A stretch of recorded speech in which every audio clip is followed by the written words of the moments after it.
into my eyes and tell me you want me. Tell me you'd kill for me. Anything I want.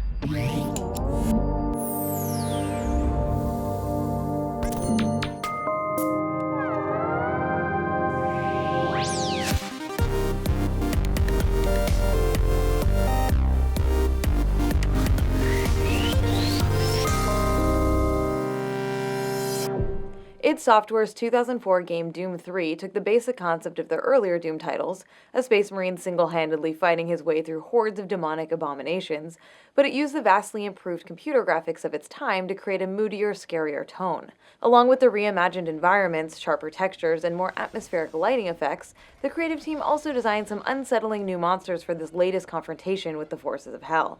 One of those new monsters was the Vagary, a monstrosity with the upper half of a naked woman and the lower half of a giant spider, who also happens to be pregnant with a demon fetus in her abdomen. It's no mistake that the Vagary blends female sexuality and fertility with elements designed to be unsettling or horrifying. The book The Making of Doom 3 reveals that the game's creative team summed up the driving concept for the Vagary with the equation sexy plus gross equals creepy. What the makers of Doom 3 may not have realized is that this equation was in no way new, original, or innovative. On the contrary, by singling out the Vagary, the only female enemy in the game, for her gender and using this to make her uniquely repulsive, the designers were participating in a very long tradition of creating female creatures who function to demonize femaleness itself. To understand how such characters function, we actually need to venture back a few millennia, to time when myth and folklore were part of how people interpreted and made sense of the world. Just as modern media both reflects and shapes our culture today, those ancient stories weren't simply meaningless entertainment in their own time. They reflected and reinforced cultural values. Sadly, misogyny has been part of cultures for the past few thousand years, and the myths and folktales of those cultures reflect that, with female creatures and monsters who represented beliefs that women are inherently deceptive, manipulative, or evil.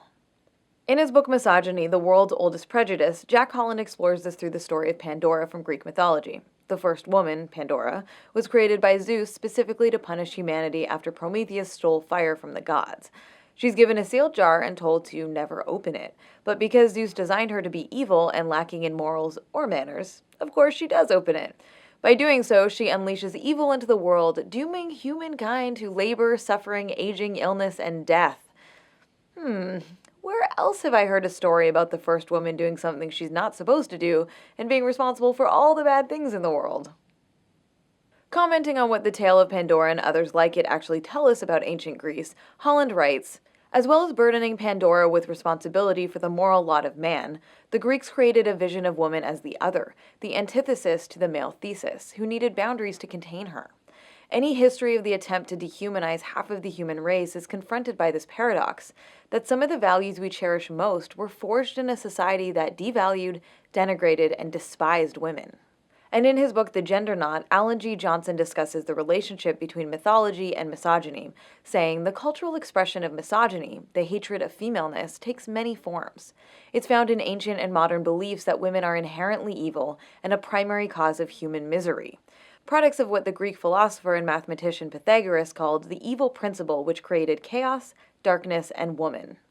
So there's a little mathematical fun fact for you. The guy who came up with the theorem you learned in geometry class wasn't just a brilliant mathematician, he was also a total misogynist. The equation sexy plus gross equals creepy pertains not just to the Vagary, but to a whole category of characters I refer to as grotesquely female. These are characters who incorporate highly gendered or sexualized elements in ways that are specifically intended to be creepy or disgusting. Other examples of the grotesquely female include Diablo III Sedea, the Maiden of Lust who spouts dialogue in a sensual, seductive tone while also taking the form of a giant spider woman. I will take great pleasure in your suffering.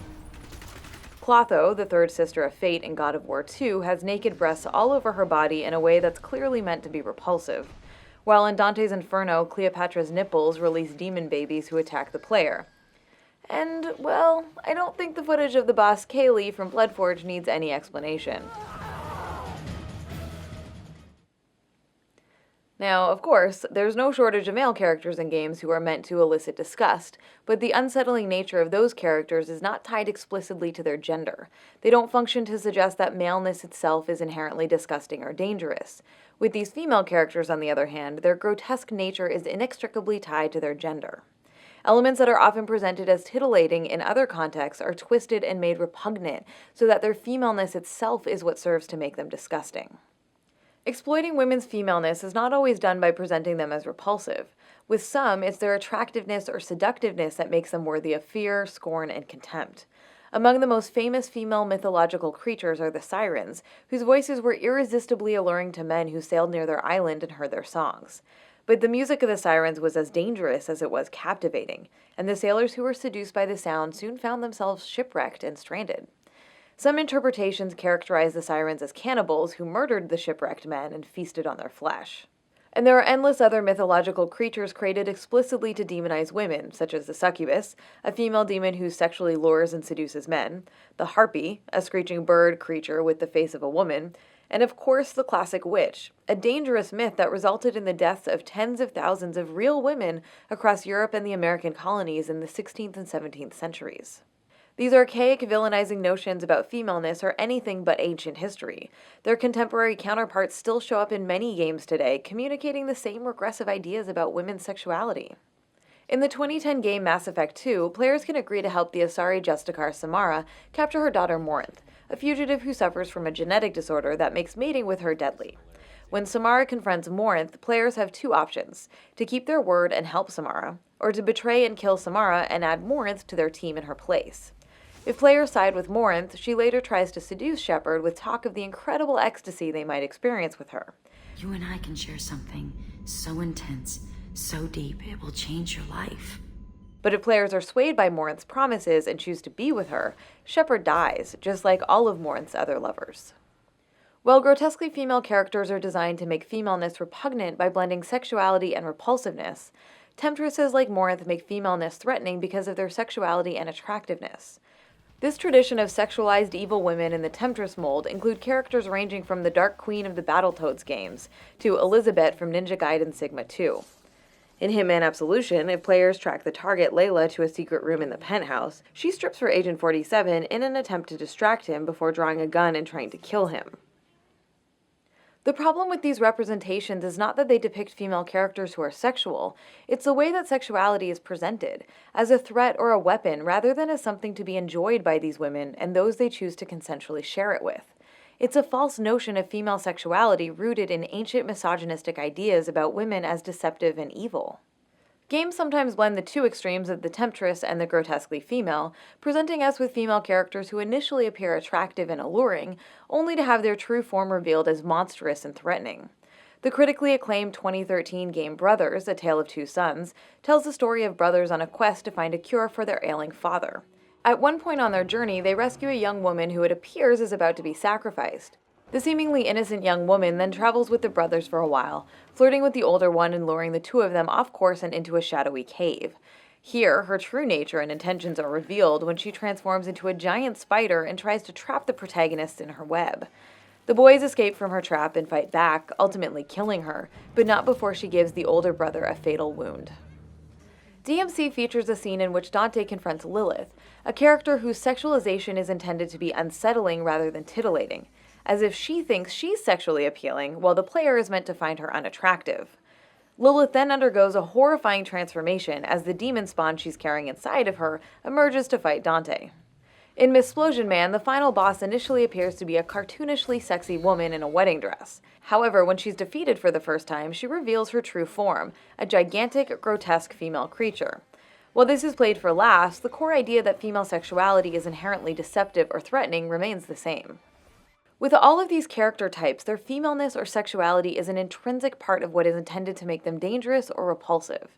As a result, when male heroes defeat them, their victory is often explicitly gendered, emphasizing that the male protagonist has overcome the female threat and reinserted his dominance and control.